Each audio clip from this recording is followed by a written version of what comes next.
আরে নোয়াখালীরা কষ্টি পাথর তো হাবিবুল্লাহ মিসবাহ রহমতুল্লাহ,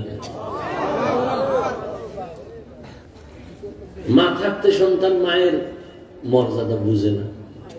এটাই কে সে হাবিবুল্লাহ মিসবাহ মানুষ চিনে নেই। উজানির কারি ইব্রাহিম নোয়াখালীর কষ্টি পাথর, নোয়াখালীর না। বাবার টাকা বালিশ বানায় ঘুমায়, টাকায় লাথি মেরে চলে গেছে কোরআন শিখতে দেও মন। কে সে ইব্রাহিম? কচুয়া থানার উজানি বিশাল হিন্দুদের মালিকানার জঙ্গল কিনা সাফ করতে গিয়ে দেখে একটা গম্বুজের ভেতরে বাঘ তার বাচ্চাকে দুধ দেয়। কারি ইব্রাহিম এই বাঘ, আমরা বলিয়া তো মারছি, এখানে থাকবো, তুমি তোমার আলাদা জায়গায় চলে যাও। বলতে দেরি বাঘ তার বাচ্চা কাঁধে নিয়ে রওয়ানা হতে দেরি হয়নি। আমনে সুবহানাল্লাহ কোন আর কিছু হুজুরেরা 13 বার কইব নাউজুবিল্লাহ, এটা কেমনে সম্ভব? চিল্লেন না ভাই, 5 তারিখ চিল্লেছেন, আবার কি কিলেগিলি আছে তা চিল্লেন কেন? ঠান্ডা মাথায় ভদ্র ফ্যামিলির সন্তানের মতো চুপচাপ কিছু কথা শুনেন। চিল্লানির দরকার হইলে আবার হুজুরেরা ডাক দেবে, আবার নামবা। এটা সর্বনাই বললে আইছি না যে কাফনের কাপড় রেডি রাখো। তোমরা স্বাধীন স্বাধীন করে নাকে তেল লাগায় ঘুমাও। দেশ যদি স্বাধীন হয় তো চট্টগ্রাম আইনজীবীর গলায় ছুরি চলে কেন? কিসের স্বাধীন? মুসলমান স্বাধীন বলে চিৎকার দিবে সেদিন যেদিন ইসলামের স্বাধীন হবে। কিসের স্বাধীন? মুসলমান স্বাধীন বলে ঘুমাবে সেদিন এ জমিনে উলামায়ে কেরাম সিনাকে টান করে কোরআনের কথা বলবে, কোন সুদ করবে না, নামাজীর অনুমতি লাগবে না যেদিন। আশ্চর্য, এখনো শুনি কিছু কিছু জায়গায় ওয়াজ মাহফিলে বাধা হয়। আমি সেদিন উত্তরবঙ্গে এক জায়গায় বলছি, বাধাটা দেয় কোন চান্দু, লিস্টিটা দাও। কি কয় রেকর্ড কর, কোন আলেমের সাথে যে বেয়াদবি করবে সাথে সাথে ভিডিও করো, লিস্টি দাও, আবার আন্দোলন হবে জালেমের বিরুদ্ধে। আবার মুসলমানের আন্দোলন একবার না বারবার। মুসলমান জীবন একবার দেয় না, বারবার দেয় জালেমের বিরুদ্ধে। তবে তোমার আসল বন্ধুকে তুমি চিনো, তুমি এখনো বন্ধু চিনো না। তুমি যাকে ভালোবাসো সে তোমার বন্ধু না, তোমাকে যে ভালোবাসে সে তোমার বন্ধু। ব্যবধান আছে না নাই? তুমি যাকে ভালোবাসো সে তোমার বন্ধু না, তোমাকে যে ভালোবাসে সে তোমার আসল বন্ধু। তোমাকে কলিজা দিয়া নিঃস্বার্থ ভাবে ভালোবাসে। আল্লাহর কসম করে বলে গেলাম, নোয়াখালীর মানুষ মুখে কইলে বিশ্বাস করবি না, অন্য হুজুরে কইলে করতেও পারো, আর আমার উপরে তো অ্যালার্জি বেশি, এই জন্য কোরআনটা হাতে নিলাম। কোরআন হাতে নিয়ে বলছি, যদি বিশ্বাস না করো তাহলে তোর ভিতরে ঝামেলা আছে, তোর অন্তরও খারাপ, তোর ঈমানও খারাপ। আল্লাহর কসম করে বলে গেলাম, আল্লাহর কোরআন সাক্ষী, পৃথিবীতে নিঃস্বার্থ কোন বন্ধু এখনো পাও নাই দুনিয়াতে। তুমি যাকে বন্ধু বলো, আমি বলি চ্যালেঞ্জ, সব ধান্দাবাজ আর চান্দাবাজ। একমাত্র তোমার নির্ভেজাল বন্ধু, নিঃস্বার্থ বন্ধু, তোমার কলিজার বন্ধু একমাত্র উলামায়ে কেরাম। ছাত্রদের আন্দোলন, আলেমরা সব যখন নামছে, ছাত্র লইয়া সফলতার চাঁদ উদিত হয়েছে, কিন্তু আলেমরা ক্ষমতায় উঠবে এই জন্য চিল্লাই নাই। কইছে এই উপদেষ্টা নাম আমরা উঠবো, কইছে, কিন্তু উলামায়ে কেরাম রেড সিগন্যাল দিয়া রাখছে, জুলুম করলে ছাড় নাই, আবার আন্দোলন হবে। কোন কথা নাই। জমিন আল্লাহ, কোরআন আল্লাহ, কোরআন যার সিনে আছে সে শ্রেষ্ঠ ব্যক্তি।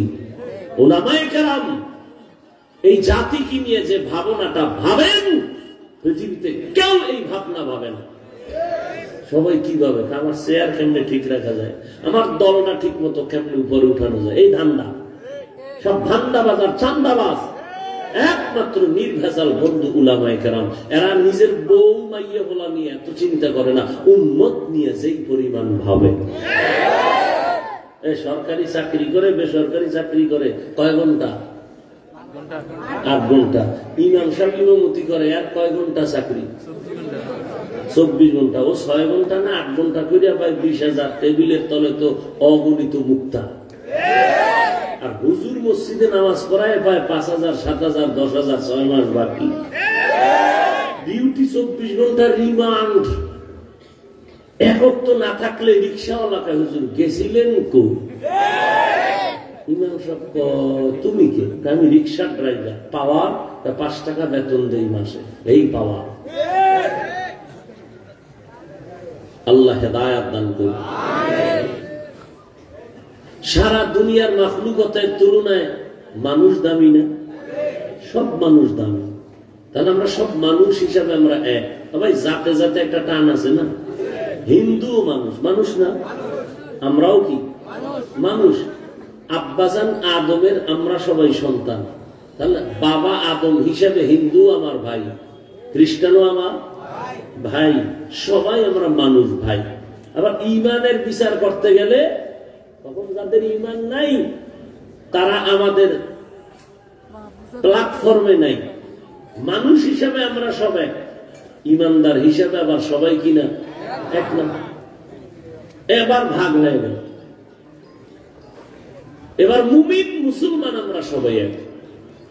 কি এখন কে মাওলানা না পরিচয়, আমরা মুসলমান, আমরা সবাই এক। কে কোন দল করেন এটাও কোনো ভেদাভেদ না, বিভাজন না। আমাদের মূল পরিচয় আমরা কি মুসলমান।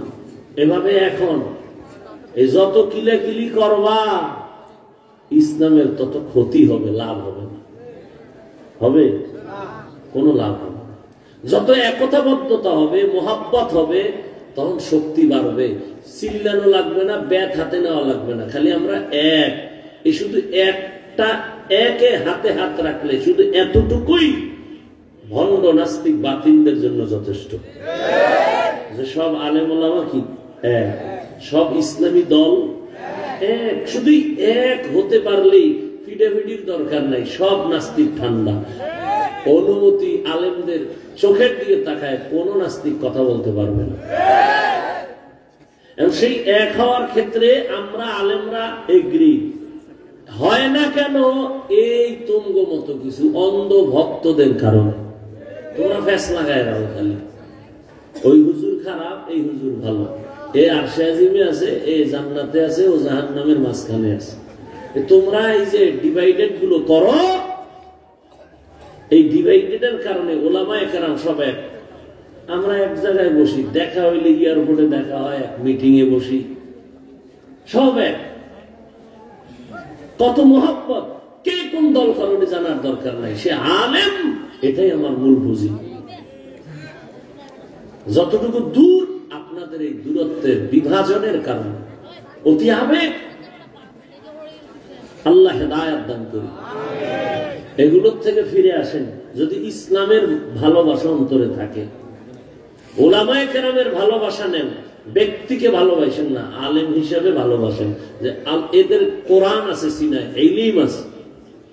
আপনার কাছে ইলম নাই, কোরআন নাই, তাকওয়া নাই, চোখে পানি নাই, যার কাছে আছে তার কাছে আমি দুর্বল, এটা অন্তরে ঢুকাইয়া যে না আমি তো আলেম হতে পারি নাই। এরা তো রাসূলুল আম্বিয়া, রাসূলের ওয়ারিস। তাদের থেকে কিছু নিতে না কারণ অন্তত দোয়া নেই, বদদোয়াটা না নেই। মনকে বড় করেন, ওলামায়ে কেরামদেরকে এক হওয়ার সহযোগিতা করেন। আপনার কোন কথার দ্বারা যেন আলেমে আলেমে দ্বন্দ্ব তৈরি না হয়, দূরত্ব সৃষ্টি না হয়। আল্লাহ সবাইকে হেদায়াতের দৌলত দান করে। বয়ান তো যা করবো আপনারা জানেন, নতুন কোনো বয়ান নেই। নামাজ পড়া ফরজ, রোজা রাখা ফরজ, যাকাত দেওয়া ফরজ, হজ করা ফরজ, যার উপরে যেই পরিমাণ সম্পদ। মিথ্যা বলা হারাম, গালি দেওয়া হারাম, গীবত করা হারাম, নাচ দেখা হারাম, গান শোনা হারাম, চুরি করা হারাম, সন্ত্রাসী জুলুম করা হারাম, কাউকে জবাই করা হারাম, কারো হক নষ্ট করা হারাম, মা বাবার সাথে বেয়াদবি হারাম, ওলামায়ে কেরামের ইজ্জত নষ্ট করা হারাম। সবই তো জানেন, বাকি শুধু মানা। এই মানার জন্য এত মলম, এত মেডিসিন। তাবলিগওয়ালারাও মেহনত করে, পীর সাহেবরা করে, জুমার দিন খতিব সাহেব করে, আমরা বক্তারাও কুত্তার মতো দৌড়াইতেছি সারা দেশ। দৌড়াইয়া আপনি নামাজ পড়েন না, পর্দা করেন না, হালাল খান না, শরীরের সামনে দাঁড়াইলে দুর্গন্ধ টানেন বিড়ি, কিন্তু সামনে যখন আসেন সি সি করে তারায় না দিয়া আমি না সব আলেমরা বুকে লাগায়, জানি আপনি আমার গালি দিছেন, বিরুদ্ধে সুযোগ পাইলে ইনজেকশন দেন, জানি, কিন্তু একবারও কোনো প্রতিবাদ করি না, গালি দেই না, হাতটা বাড়ায় দেই সালামের জন্য, বলি না আমার পোশাকটা পরিচ্ছন্ন, তোমার পোশাক না পাক, ময়লা, দূরে যাও না, বুকে লাগাই, বয়ান করি, পাও দূরে দূরে, মনে হয় যেন আপনার টাকার কেনা গোলাম। কেন? কি ঠেকা? রিজিক তো আমাকে ওয়াজে দেয় না, রিজিক তো আল্লাহ দেয়, পিপিলিকারে দিলে আল্লাহ আমারও দিতে পারবে না, তো ওয়াজ না করলে কি হবে? কিন্তু আপনার সাথে এতটা দুর্বল কেন সব আলেমরা? কেন? আপনি তো আলেমের টাকাও দেন না, সুযোগ পেলে বিরোধিতা করেন, আপনার ভেতরে কিচ্ছু নাই, মানুষ হিসাবে যা থাকার দরকার নাই, এরপর আলেম আপনাকে মহব্বত করে, কেউ বরদোয়া করে না, কেউ না। কারণ একটাই কারণ, আমরা যেন সব জান্নাতের যাত্রী হতে পারি, রসুলের আদর্শ নিয়ে চলতে পারি। এরপরও বয়ানে আপনাদের ধরে না কেন? এর কারণ কি? আল্লাহর আদালত আছে, দাঁড়াতে হবে, হিসাব দিতে হবে, চিন্তা মাথায় নেই। এজন্য নবী, আল্লাহ সাবধান, তোমরা সবাই দায়িত্বশীল, আল্লাহর আদালতে দাঁড়ায় হিসাব দিতে হবে, পালাবার উপায় নেই। কে দায়িত্বশীল? সাহাবী প্রশ্ন করলেন, নবী বললেন, অধীনস্থদের জন্য যিনি গার্ডিয়ান, যিনি মালিক, যিনি কর্তা, তিনি অধীনস্থদের দায়িত্বশীল। সন্তানের জন্য মা বাবা দায়িত্বশীল, একটা স্ত্রীর জন্য স্বামী দায়িত্বশীল, ছাত্রদের জন্য শিক্ষক দায়িত্বশীল। কিয়ামতের দিন দায়িত্বের কারণে জবাবদিহিতার কাঠগড়ায় দাঁড়াতে হবে। বড় ভাই ছোট ভাইয়ের দায়িত্বশীল, একজন মেম্বার ওয়ার্ডের মানুষের দায়িত্বশীল, সরকার গোটা দেশের দায়িত্বশীল, উলামায়ে কেরাম সমস্ত উম্মতের দায়িত্বশীল। ও মা বাবা, তুমি তোমাকেও জাহান্নাম থেকে বাঁচাও, তোমার অধীনে সন্তান তাদেরও বাঁচাও। স্বামী, তুমিও জাহান্নাম থেকে নিজেকে বাঁচাও, তোমার আহাল, তোমার অধীনস্থ দায়িত্বে আছে স্ত্রী, তাকেও বাঁচাও। তুমি নিজে বাঁচতে হবে না, কিয়ামতের দিন আহাল তোমার বিরুদ্ধে যাবে। ইয়া আইয়ুহাল্লাযীনা আমানু কু আনফুসাকুম ওয়া আহলিকুম নারা وقودها الناس والحجارة عليها ملائكة غلاظ شداد لا يعصون الله ما أمرهم ويفعلون ما يؤمرون।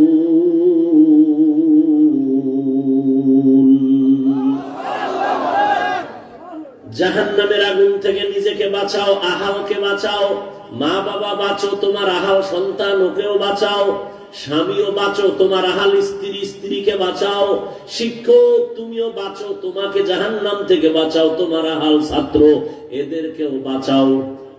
কেন? ওয়াকুদুহান নাস ওয়াল হিজারা, জাহান্নামের ইন্ধন হবে মানুষ আর পাথর। দুনিয়ার আগুন জ্বালানোর জন্য নরম জিনিস ব্যবহার করে, কেরোসিন, খেরকুটা। আর জাহান্নামের আগুন এত ভয়ঙ্কর, এই জাহান্নামের আগুন প্রজ্বলিত করার জন্য প্রথম আল্লাহ ব্যবহার করবেন শক্ত জিনিস, এক নম্বরে মানুষ আর পাথর। এ দিয়ে জাহান্নাম জ্বালাবেন। আমাদের যত বড়াই করি, বাহাদুরি করি, সব বাহাদুরির পুঁজি কোরআন শরীফ। আল্লাহ আছে একজন, দলিল কোরআন।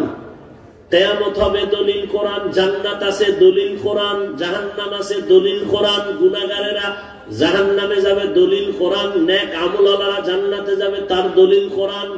আর কোরআনটা কেমন কোরআন? সারা দুনিয়াতে যত কিতাব, মানুষের বানানো কিতাব, আল্লাহর দেওয়া কিতাব, বর্তমান দুনিয়াতে একটাও ভেজাল মুক্ত নাই। কিন্তু এমন একটা কিতাব কোরআন, এটা কেউ সিন্ধুকে তালা মেরে রাখে না।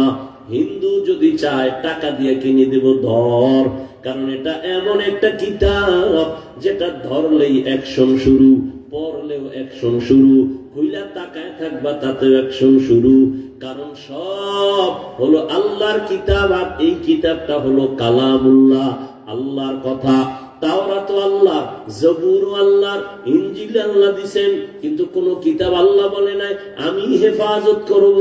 আল্লাহ কোরআনকে বলেন আমি হেফাজত করব। কেমনে করছি কয় 8 বছরের ছেলে 6 মাসে কোরআন মুখস্থ করে ফেলেছে। অথচ আমরা বাংলা ভাষা পড়ছি আদর্শ লিপি 10 পৃষ্ঠা।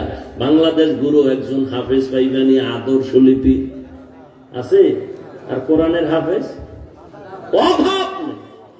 8 বছরের সন্তান হাফেজ হয়ে গেছে কয় মাসে? 6 মাসে। আর তুমি 26 বছর 40 বছর কোরআন চিনোই না।